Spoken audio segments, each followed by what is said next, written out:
Hello, Aquarius, Sun, Moon, Rising, and Venus signs. Kamusta kayo? Sana po'y nasa mabuti kayong kalagayan. Welcome back po sa Star Tarot. Kung bago kayo rito, welcome din kayo.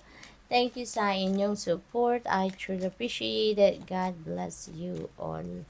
Aquarius, paunang mensahe po ninyo ay light. It is time to reveal your radiant light to the world. Ayan. So, parang tinatawag na kayo ng may calling na sa inyo ng inyong misyon at maaaring ito ang inyong misyon sa ngayon.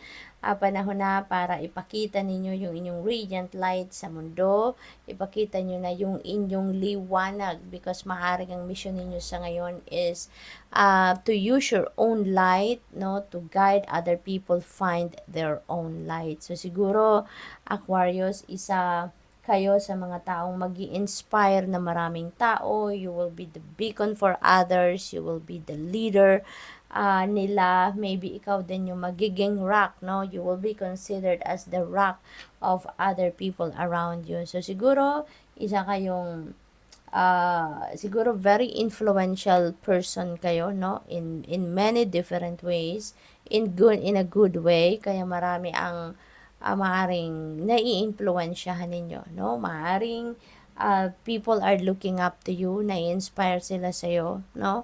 Naiinganyo nyo silang sumunod sa mga sinasabi ninyo na, you know, baka, ano yun, para siguro spiritual guide kayo or spiritual counselor, baka mentor, or siguro ano kayo, motivational speaker, yung mga ganun ba, no?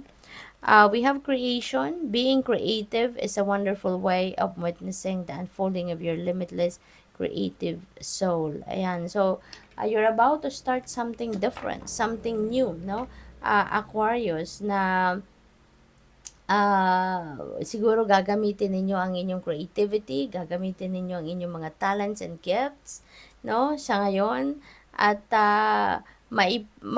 siguro din merong opportunities out there na nagbibigay ng pagkakataon sa inyo para ma-express din ninyo ang inyong creative side, no? So that's really beautiful. We have guidance. You are not alone. You are guided by masters and teachers of the highest realm. Kaya wag kayong mag-alala. Hindi kayo nag-iisa, no? Aquarius, wag kayong mag-alala, hindi kayo nag-iisa, kaya tibayan nyo lang ang inyong dibdib, no? Tibayan ninyo ang inyong loob, alalahanin ninyo na you are being divinely guided, protected, and guarded by the spirit realm. Nandiyan ang universe, nandiyan ang Panginoon, ang inyong mga angels, and your spirit guides. They are always guiding you, your ancestors, no? They are guiding you, protecting you, and guarding you. Kaya wag kayong mag-alala. Okay? You are in good hands. Freedom, follow your heart and nurture your soul with love and freedom to grow. Ayan. So, malaya kayo. Okay? Alalahanin ninyong malaya kayong gawin ang mga bagay na kung ano man ang binubulong ng puso ninyo, do it. Kung ano sa tingin ninyo makakabuti sa inyong sitwasyon, whatever it is that will nurture your soul, whatever it is that will make your soul happy and sing, do it, Aquarius. Wag na kayong magdalawang isip, wag kayong matakot, okay? Kayang-kaya ninyo yan, right? So, tignan natin kung ano pa ang ganap.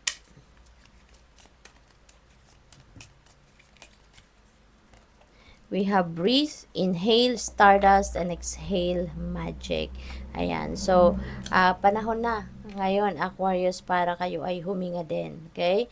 Huminga din kayo because maybe you are always busy, you are always preoccupied, marami na kayong stress sa katawan, hindi na siguro kayo nakakapag self-care man lang. Kaya ngayon, iniimbitahan na kayo na before anything else na mag-worsen pa ang nararamdaman ninyo, kung pagod na kayo, magpahinga na kayo, atras na kayo, step back a little na, no?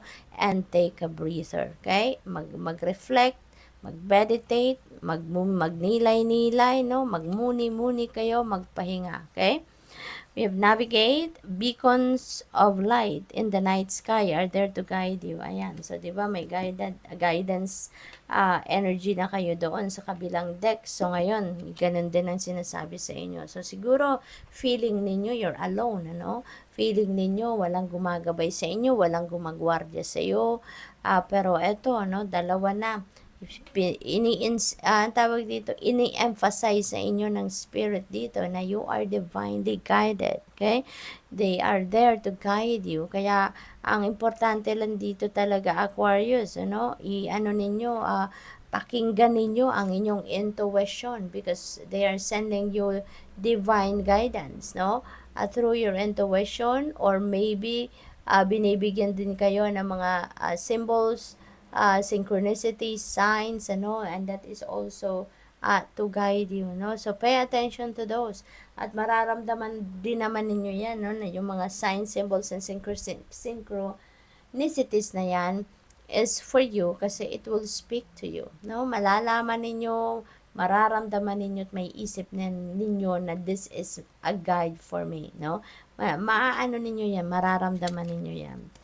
We have dark side. Don't hide yourself away. Okay? Don't hide yourself away. Kaya nga iniimbitahan kayo dito na it is time to reveal your radiant light to the world. Ayan, lumabas na kayo at i-embrace nyo na kung ano man yung inyong mission sa buhay sa ngayon. You have so much to share with the world, no? Aquarius. Yung pagiging leader ninyo, yung pagiging influencer ninyo, you know, makakatulong yan sa maraming tao, no? So, wag na ninyong itago pa yan, reveal it to the world, share it with the world, maaari yan ang mission ninyo sa ngayon, okay? So, what else?